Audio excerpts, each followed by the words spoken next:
It's September, which means college football is in full bloom. Just like school, you have some teams that are ready to go, whereas others need still to get some supplies for class. I'm joined at the desk by Brad Clear and Drew Gentry, who are going to back-to-school shopping for struggling teams. So how this works is, defense, you get $70, offensive line, $60, quarterbacks are $40, running backs $30, wide receiver $20, and special teams $10. Simple enough, right?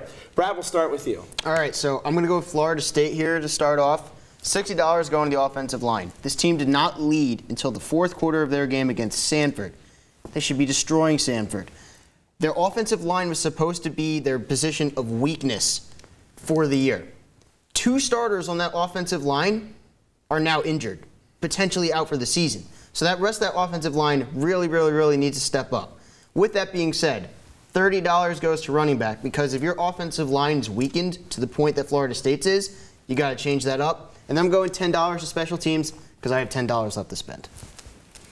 Yeah, my team I chose was Arizona. They lack a running back and a defense. They let Houston put up 45 points on them.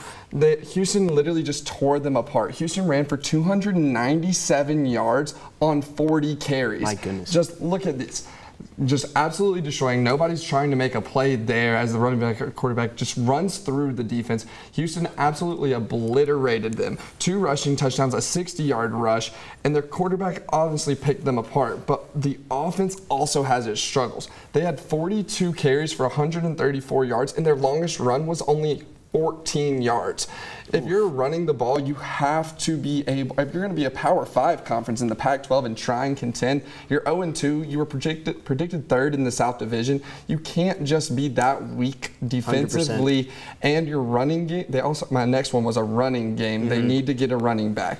They have tried to run the ball with their quarterback, and it's not working. He's getting shut down every time he tries to run. He had 8 carries for 6 yards.